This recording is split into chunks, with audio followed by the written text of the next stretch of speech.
Começa agora, na Fase Digital, programa Sexologia, falando sobre sexualidade, saúde mental e relacionamentos de casais. Apresentação de psicólogo, sexólogo, Osvaldo Rodrigues. Boa noite. Vocês, pessoas que estão assistindo o nosso programa, sempre aos domingos. Sim, boa noite mesmo. Lembro para vocês que do Impassex, do Instituto Paulista de Sexualidade, sempre temos nossos dois colegas aqui, Rafael Teixeira e Camille Borges, que nos ajudam a conversar, a discutir as coisas com os nossos convidados. Nosso convidado da noite, Venâncio, psicólogo. Venâncio, meu querido, você é psicólogo, mas é professor universitário. Você está fazendo uma série de coisas e também tem especialização em sexologia. Venâncio, puxa, muito obrigado por ter se disposto a estar aqui. Eu sei que, assim, você veio de longe, fez um esforço. Sim, nós temos que ajudar também a todos compreenderem que as pessoas que participam aqui fazem seus esforços para estar aqui um domingo à noite para conversar coisas sérias, importantes. E o Venâncio, você está aqui, traz que tema, Venâncio, por favor. Hoje a gente vai falar um pouquinho sobre o conservadorismo, né, entender um pouquinho o que significa essa palavra, né, uma palavra que a gente muitas vezes ouve, né, falar por aí, mas nem sempre a gente se apropria totalmente do termo. E pensar um pouquinho de como esse conservadorismo, né, ele pode influenciar aí na saúde sexual, né? Hoje a gente está focando na saúde sexual dos homens, né? Saúde sexual, é isso mesmo. É, Rafael, Camilo, vocês têm alguma coisa para a gente começar aí? Porque o Venâncio já soltou a bola. Bem, boa noite a todos. E acho que a gente pode começar, Venâncio, com uma pergunta que você já mencionou, né? O que a gente pode entender enquanto conservadorismo? Conservadorismo é um termo, né, que ele não tem uma definição assim exata, né, porque abrange diversas áreas, né. Eu até acho que é interessante pensar, né, como que o conservadorismo ele acontece, né. E aí existem pessoas, né, que até hoje em dia se denominam conservadores, né. E aí a gente pega, né, até a etimologia da palavra, né, uma pessoa que tenta conservar alguma coisa, né. Muitas vezes a gente pode até associar como algo negativo, mas muitas vezes, né, a gente pode entender ali coisas que a gente precisa conservar e que podem ser boas, mas outras nem tanto, né? Então, a gente está falando aí de uma dimensão, né, social, de uma dimensão cultural, uma dimensão ali de tradições, de costumes.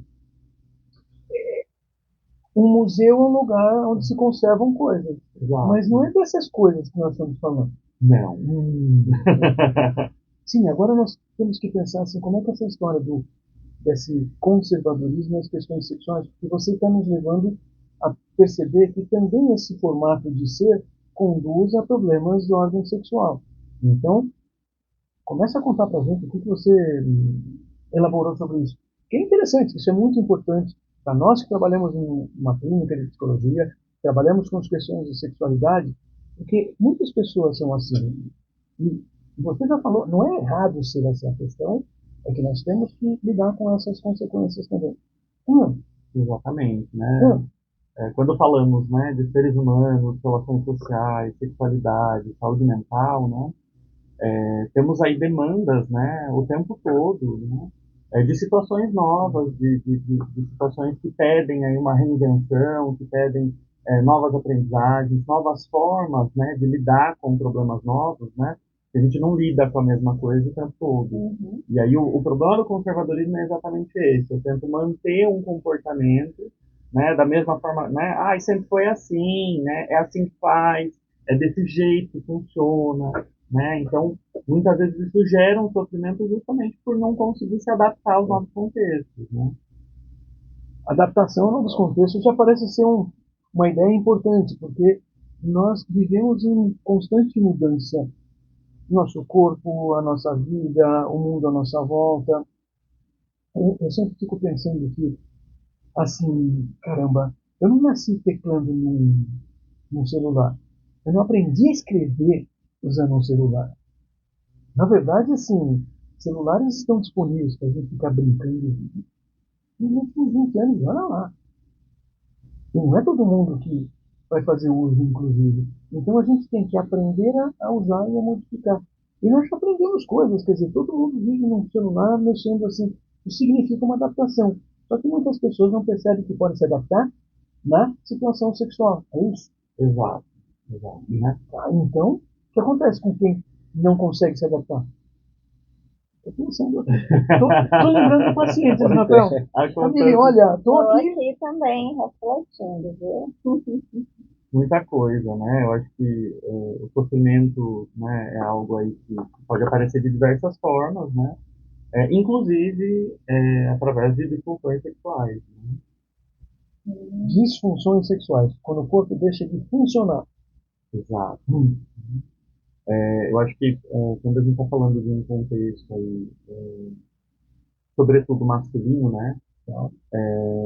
Acho que é pensar justamente sobre o que a gente entende do que é ser homem, né? O que a gente entende, ou seja, cada indivíduo tem uma compreensão. Isso aí você está falando de um jeito que é como se a gente olhasse o mundo e a gente quisesse que o mundo se encaixasse num monte de coisa. O mundo não se encaixa facilmente no que a gente quer que ele seja. E muitas vezes até o contrário, né? De tentar se encaixar no mundo, né? De uma forma muito, Quer dizer, muito intensa, tem um né? movimento entre a pessoa e o mundo, pode ser de um lado ou de outro. Exato. O mundo é montado, construído a partir dessa interação que vai de um lado para o outro. Não pode depender nem de um lado nem do outro, porque traz sofrimento. Tá, mas você está falando de conservadorismo? Eu vou te contar assim, que para mim vem aquela ideia de que eu ouço pessoas assim com saudosismo do império no Brasil. Bom, eu não conheço ninguém que tenha vivido no império, afinal de contas, faz um tempão. Mas as pessoas falam como se fosse uma coisa, um sofrimento não poder viver aquele tempo de Dom Pedro, porque aquilo que devia ser bom devia. Então, Nós recebemos uma pergunta aqui da Carla. olha, nós temos gente conversando aqui com a gente. A masculinidade está em transformação. O que o conservadorismo tem de tentativa de controle? Tentativa de controle, na verdade. Eu entendo que tem muitas mensagens, né? Que chegam, né? Do campo social, né? Desses padrões, né? Do que é ser masculino, né? O que é masculinidade, né? E aí me vem até uma frase assim que me marca muito, é, por exemplo, o homem não chora, Uhum. né? Então, uma frase aí que, né, imagino que todos aqui ouviram muito na infância, né? E que já, né, sem fazer essa reflexão, né, pode ser só uma frase, né? Mas entendo que tem uma mensagem oculta aí que vai dizendo, olha, homem não chora porque homem não fala de sentimentos, não se expressa. E você falou que a gente ouve isso na infância e vira uma regra. Que a Exato. gente pega como que, eu tenho que ser assim. Uhum. É o que você falava entre a pessoa e o mundo, ou seja, tem um vai e vem. E você está contando que então nós devemos aprender uma série de coisas que tendem a fazer com que a gente tente fazer as coisas ficarem iguais sempre. Uhum. Marcela fez um comentário aqui. Homem não chora, homem não brocha, homem não recusa sexo. São várias normas, né, que vão surgindo. Isso Exatamente. isso tem a ver com o que você estava contando. Tudo a ver. Oba!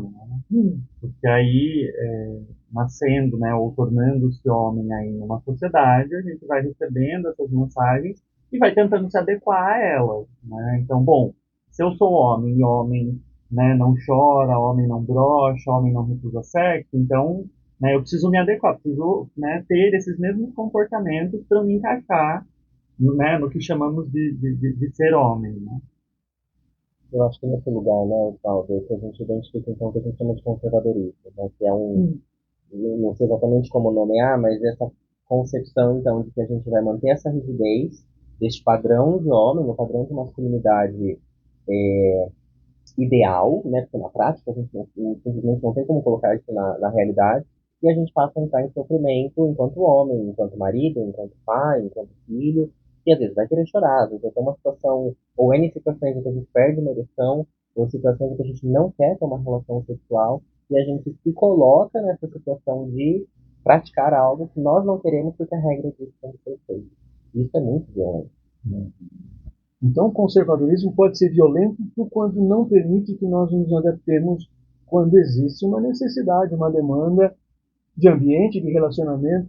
Ah, E aí, né, acho que quando estamos falando sobre essas regras que são postas, né, para homens, né, a gente também tem mulheres participando dessa construção, né, porque aí, né, se ali, de repente, numa relação heterossexual, né, a mulher vai, né, procurar esse homem com intuito sexual, e esse homem não está afim, não quer, rejeita, né, diz o não ali, muitas vezes essa mulher ela também tá ali, nossa, o que será que aconteceu, né? O que é esse homem que não parece homem, né? Muito estranho, né?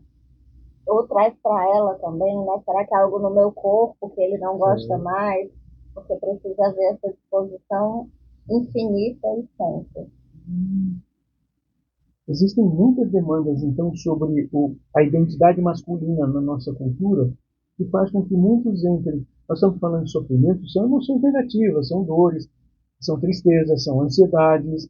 A pessoa passa a ter um pensamento focado num sofrimento repetido de que não é capaz, de que não pode, que não está conseguindo. Ela passa a se explicar de uma maneira negativa, cria todo um mecanismo.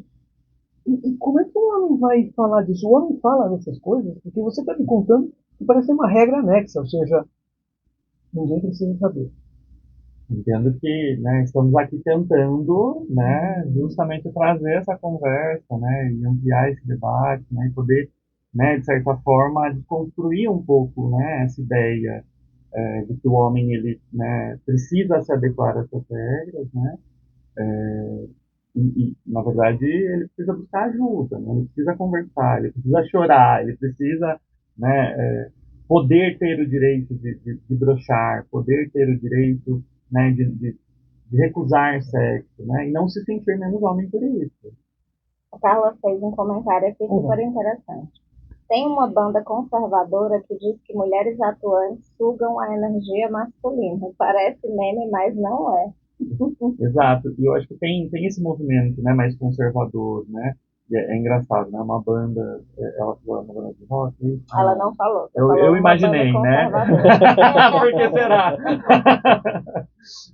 Mas existem movimentos, né, de homens que estão nessa, né, os machos alfa, né, tem até os red pills e tudo mais, que trazem essa ideia de que o homem ele tem um padrão ali que ele precisa seguir, né, então isso faz com que tenha uma tentativa, né, de retomar esses padrões que estão aí, né, pré-estabelecidos há muito tempo, né. São padrões que muitas vezes são sustentados nesse discurso biológico, né, da genética masculina e da genética feminina, e aí nós temos uma série de discursos e argumentos, muitas vezes, que colocam esse homem de, por ser homem, geneticamente ele é mais capaz, tem mais condições, e aí automaticamente desconsidera todo um contexto de vida, de condições dessa pessoa, que vai entrar em sofrimento tentando alcançar uma prática que é inexistente, né, que não se sustenta na realidade.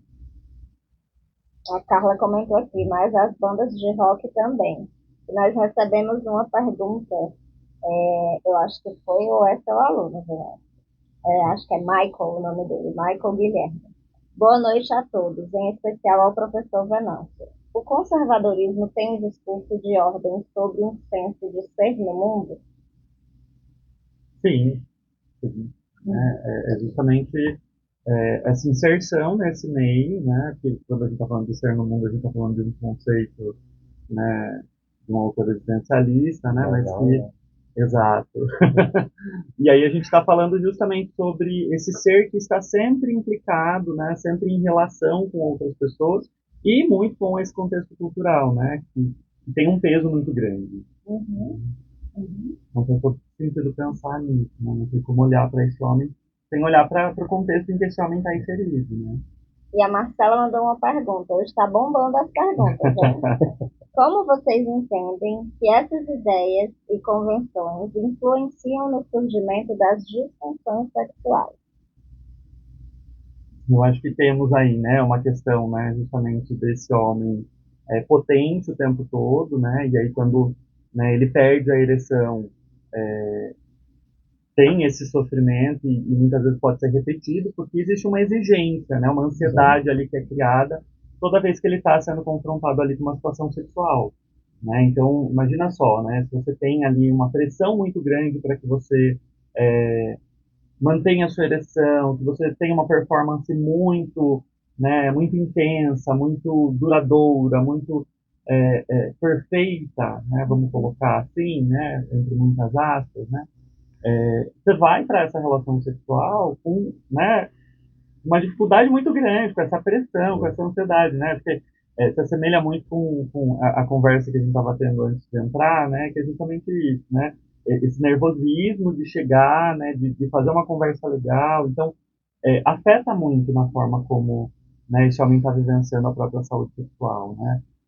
E me vem essa ideia, né, também, essa coisa de o conservadorismo ele atua antes, durante e depois dessa relação sexual, no sentido de antes, que você comenta dessa pressão, dessa cobrança, dessa performance, o durante, né, na prática, a imagem que eu vou estar fazendo, o que eu vou estar passando, se eu tiver uma disfunção, se eu tiver uma ereção falha, né, entre muitas aspas, e o depois é como é que eu devo me portar depois desse sexo, manter essa ideia, essa fantasia de masculinidade, mesmo que ele esteja mal, que ele esteja triste, que ele esteja cansado, que não se mantém, né? E é justamente isso, né? Porque aí a gente também está falando sobre essa não busca de ajuda, né? Então, peraí, eu tive ali um problema durante uma relação, né?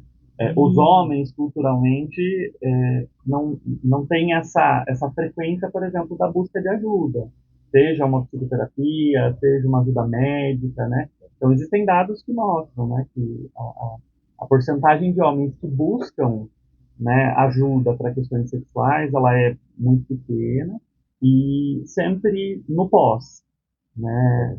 Depois que já aconteceu. Depois que já aconteceu muito, muito tempo, com muita intensidade, e aí a situação já complicou, seja no relacionamento, na vida pessoal, e você está contando que o sofrimento só aumenta e é como se não houvesse uma porta de saída. E existem. Você acabou de contar assim, olha, um homem deveria, alguém que nasce com um pênis deveria, nessa hora, se você acha que a questão é biológica, procure o seu médico, faça uma consulta com um urologista. Ele vai te examinar, vai te propor exames vários para poder saber, te dar uma resposta, responder esse teu questionamento. Porém, também é necessário lembrar que a maior parte dos homens com problemas sexuais não tem nada físico acontecendo. Não tem um problema biológico. Não é que o órgão não funciona porque algo físico não acontece. O que está acontecendo são outras coisas. E você lembrava para a gente, se nós começamos a conversar com a gente, e o Rafael completou, porque aí nós vamos a gente para de prestar atenção no que está sentindo e fica conversando internamente. Não dá.